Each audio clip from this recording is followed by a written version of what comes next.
Chapter 3. Sinclair already had a beer waiting for him before he sat on the bar stool. "They give you any trouble?" Luke shook his head and swigged the beer. "The second those little shits get caught, they turn into kittens. I'll be worried the day they realize that their claws can actually cut."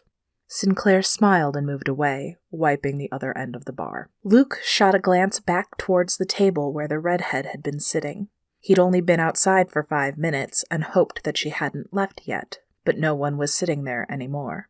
Turning back to his drink, he caught a whiff of a subtle floral scent. At least, it would have been subtle if he weren't a shapeshifter. But enhanced senses came with the game. For him, it smelled like he was walking through a rose garden, but at least the scent seemed all natural. Some synthetics made him sneeze. He looked toward the scent and smiled when he saw the redhead. A part of him was disappointed that she wasn't a shapeshifter. He couldn't think of any that would wear such a strong perfume, but that didn't last long. She didn't take a seat, instead leaning against the bar and standing close. Her elbows rested on the ledge and her back arched, showcasing the incredibly alluring curve of her chest. Luke's gaze trailed down, taking in her emerald eyes and bright red lips. He expected her skin to be lighter. Most redheads were, but she wore a nice tan like she lived in the sun. A slinky dress barely covered her from shoulder to mid-thigh, and he was thankful for that tight material, and he was also thankful that his jeans were hiding the effect she was starting to have on him. Damn if he wasn't half hard just looking at her. She leaned closer, her shiny red lips tantalizingly near his cheek. "Buy me a drink?" she breathed into his ear. Luke suppressed a shiver as her breath caressed his skin. Damn, it had been a long time if one little human was having this effect on him. Something niggled at his senses while he stood there. Something smelled wrong. Not unhealthy. Not the creeping rot of a vampire or the burnt danger of a witch. Just off. "What kind of drink?" he asked, still studying her. She was doing the same. She reached around him, her breasts brushing against his chest. Luke didn't suck in a breath. He didn't tighten up. He was an alpha cat, and he didn't react like a randy boy when a hot woman got close. She grabbed his beer and put the bottle to her lips, taking her time to sip it. He watched her swallow as the liquid slid down her throat. "This one." She smiled and lingered, just inches in front of him. Luke could tell she was trouble, and just the kind he wanted. He rested his hand on her hip. She smiled even further. Looking at her face, he saw where the weird scent was coming from. Her hairline was wrong. It didn't line up like it should. She was wearing a wig. It seemed his red wasn't what she seemed. Disappointing. But he would live. "You've taken something of mine," he said. He grabbed for the beer, but she held it out of reach. "I think that makes me entitled to something of yours." "Does it now?" Her voice was melted chocolate. Smooth, warm, everything he wanted. He wasn't getting his beer back, and he didn't care. "It does." He put just enough command into the flirtation and saw her grin. "Tell me your name and I'll forgive you." She swallowed the rest of his beer and leaned past him to set the empty bottle on the counter. Once again she brushed up against him. "It's Katie." That was all wrong for this woman. Katie was the name of a girl. A simple, cute girl. And just from looking, he knew she was anything but simple. "Who are you?" she asked. He leaned in closer, catching her scent. Something ethereal under the flowers and synthetic hair. He wanted her naked before him, her secrets bared to his senses. "My name is Luke." He couldn't answer her entire question. Any human would think his answer was crazy, but they didn't need words between them now, not when the chemistry was ramping up everything inside him. His cat was scratching inside his skin, waiting to roll around and show off for her. He pulled her close, and she came with no resistance. Just as he brushed his lips against the skin at the base of her throat, he heard a voice clear behind him. Luke came back to his senses for a moment to see Sinclair standing behind the bar, twirling his rag with a smirk on his face. "What kind of store do you think I'm running here?" the gruff man asked. While there were perks to being the alpha, he couldn't just run roughshod over his people's territory. Luke grinned and nodded. He kept Katie close, but spoke against her ear instead of kissing her. "Want to get out of here?" She glanced behind them toward the opposite wall. All Luke saw were a few patrons sitting at the tables and EC's eclectic decor. A few mirrors and posters, the head of an elk, and an old clock. but when she looked back, she smiled. "Now you're speaking my language." She spoke with a bit of a drawl, her G's dropping off the ends of words. Luke couldn't wait to get her alone and hear what else she had to say.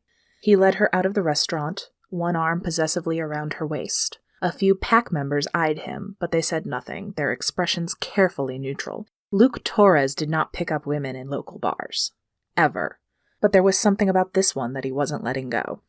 Vince and friends were long gone, and the parking lot was full of cars but no people. Katie didn't make a move to go to her own vehicle, letting him lead her to his motorcycle. If he'd known he was going to pick someone up, he would have brought a truck. But her eyes lit up when she saw the sleek black bike. Perhaps it was a good choice after all. "This is yours?" Excitement lit her words. For years now. He wanted to say that he'd won it in a card game or found it in an abandoned garage and restored it from a rusted heap. But the origin was far too mundane for that. He'd simply purchased it after falling in love at first sight. "Where are you?"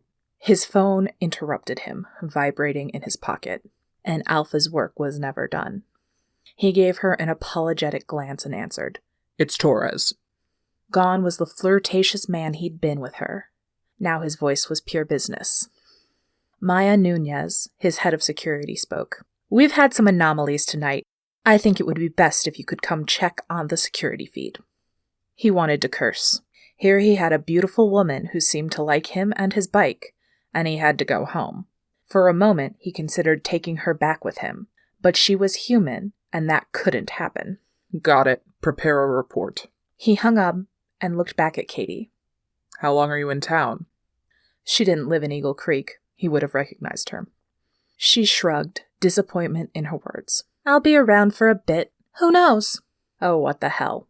He pulled her close and captured her lips with his. If this was the only time he'd ever see her, he was letting himself have that much. Her arms went around him and she opened for him, her tongue tangling with his. Damn, Luke had made a terrible mistake. One taste of her was never going to be enough. If he kissed her like that again, Mel was in trouble. She shook her head as he drove off on a very nice-looking motorcycle.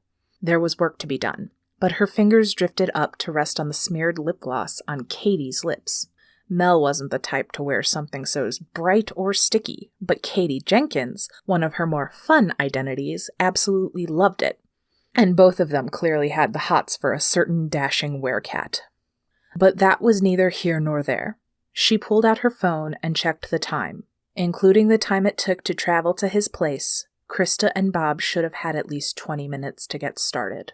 Just like they asked. And with Luke only leaving now, there was probably a little time left. A part of her wanted to call them and make sure they got out safely, but that would compromise the mission and put them in even greater danger. Besides, they wouldn't appreciate the interruption. They were adults, and she knew that Krista had been doing all of this for at least as long as she had. Who knew how long Bob had been in the business? No use checking in. She just needed to get back to the cabin and wait. Then they'd plan. Mel itched to shift into her other form and cover the distance on foot. She hadn't run as a cat in weeks, for one thing, and the roads out here were so bad that it would be much faster to journey through the forest. But a leopard would bring far more attention to her than the gray sedan she'd acquired for this job. At best, she'd scare the shit out of someone if she was seen. At worst, she'd alert the local pack. And she didn't need Luke Torres to have any idea that she was coming. She drove out of town on the state highway, keeping an eye out to make sure she wasn't being followed. Even though it wasn't that late, there were almost no other cars on the road. After a dozen miles, she pulled onto a heavily forested road. The trees hung over the street, blocking out all sight of the moon and making it unnaturally dark. She could only see by the glow of her headlights.